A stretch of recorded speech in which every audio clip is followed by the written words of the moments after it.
Hey everybody, so I'm going to do my week 6 update for my Chubby Chin challenge. I kind of have a bit of a beard here, so it's hard to see, but that's the reason a lot of guys grow beards. It's because they just have that, that chubby chin and you can't hide it. I'm starting the week out at 195 pounds and really, I was starting to feel it here. So I was starting to get a little bit, a little bit tired and I really had to push her through. So all I was looking for this week was consistency. What I did this week is kind of drop sets. So 4 sets, like 15 reps, and then increase the weight, 12 reps, increase the weight, 10 reps, increase the weight until, I basically get to failure, which for me is, before I actually rip something, when I really start feeling it being tight. What I did is the Sunday night before I started is I did my neck exercises. Sometimes I get that bobblehead feeling and, maybe I'm low blood sugar or whatever, but I'm not getting it so much. It feels like my neck is actually supported. So saw my cat there, he's just watching me and he doesn't know what the hell's going on. And, the next day I moved into, the workout. So I started again with leg press. I try to go as slow as possible. And I'm trying to just, build off of last week where I'm trying to just do one big long set. For now, I just want to be consistent with that because it's actually kind of tough. Yeah, I didn't really, so what I did here is I just didn't really take big breaks, just working my way down until, I'm pretty much at failure. And again, like I mentioned in the last update, failure for me is going to be different than failure for, taken bodybuilder, right? Because he's got to go right to the nth degree. And I don't. I just want to make myself stronger, get in shape, and I'm still going to get benefit. Most people aren't bodybuilders, so we have to take that into consideration. And then I moved on over to calf raises, and it's basically going to be the same thing, right? So it's going to be around 4 sets, and they're just going to be drop sets, but with no rest in between. And then I moved on over to pull downs. I can't really do a lot of weight there. My shoulders are really messed up, and I haven't been able to do proper pull downs for a long time, but the weight is increasing, and I'm actually doing it. I'm doing it. So as long as I'm improving and increasing the weight, week to week, I think I'm doing okay. But you can see that my range of motion is starting to die off here. It's really starting to, I can't bring the bar all the way down to my chest, although it's not necessary. It just goes to show that, I'm getting to failure a little bit quicker. Really all I have is this chest press, and I'm just doing the same thing.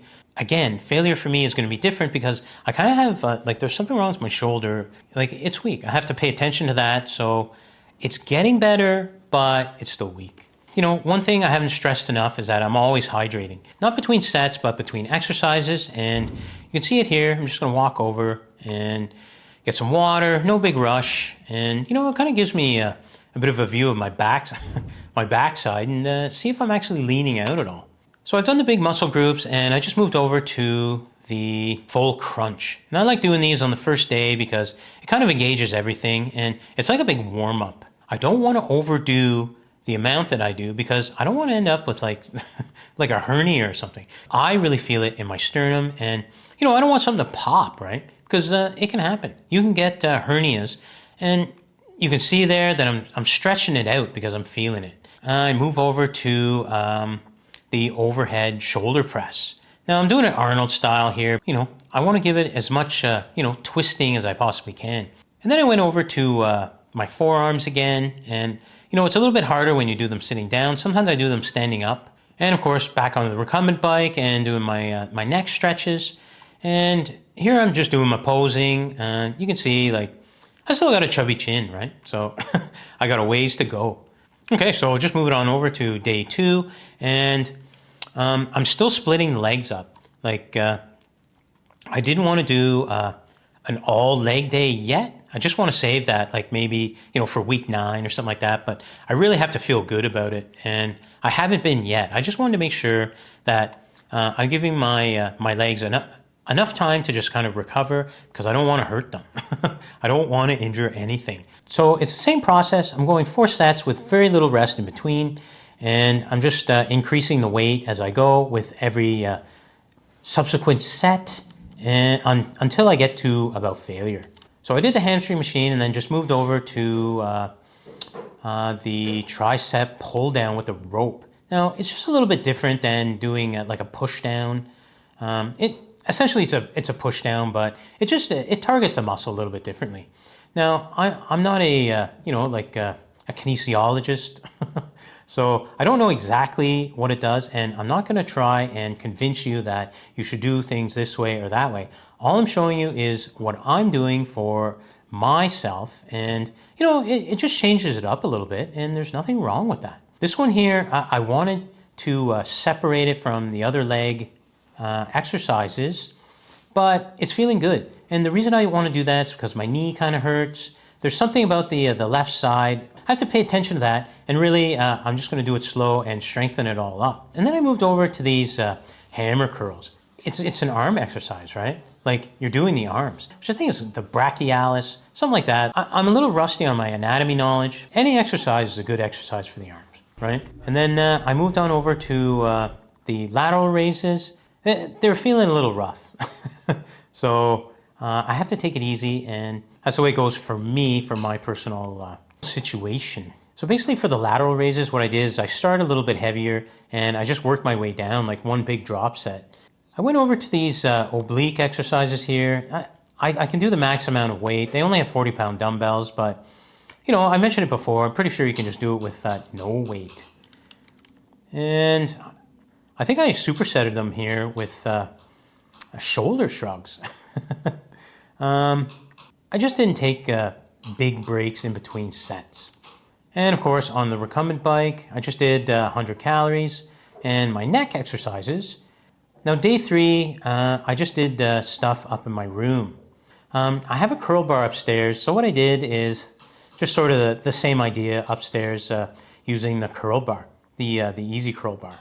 You can see there, I put a little more weight on, not too much, just enough, and I kind of went as long as I could. And then I put more weight on, so now it's really getting tough. And that's kind of what I want. Like, I remember an article back when I was a kid about Arnold basically doing reps until he feels it, then he starts, until he feels it burn, and then he starts counting, right? So I'm kind of incorporating that here.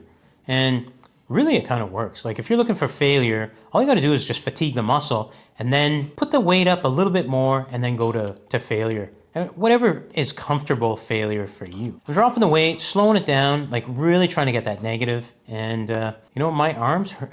My arms really hurt for a day or so after. And I wanted to do my the front delt raises. I just tried to do as much as I could. Once the range of motion is dropped, then really what's happening is, like you're hitting failure. You're getting there. I just moved on over to the rear delt, started with a lighter weight, and moved up. And again, the same idea. I'm just going up until I reach failure, and then, moving on to the next exercise. And then I did my push-ups here. I did them really slow. You don't really have to do that many. What you have to do is a quality push-up. Like, I can only do so many reps anyway because then my shoulder starts to hurt and, I have to stop. I've shown you the leg exercises that I do in the machine downstairs, and I compared them basically to just leg raises. So what I'm doing here is I'm just doing leg raises. That kind of wraps it up for day 3. I weighed myself out, and at the end of the week, I was at 194. So I'm not aiming for more than 1 pound a week. I hope this helps you out, maybe inspires you to do your own kind of thing. Like you can do your workouts, but you don't necessarily have to go to, the nth degree. Like you might see on a lot of these videos there where guys are telling you have to push and then, push out a little bit more and a little bit more. If you're just an average person, all you need to do is actually just start doing it and be consistent. Like you just have to be consistent and just keep going on this. If you made it this far, thanks for watching, and I'll catch you on the next update.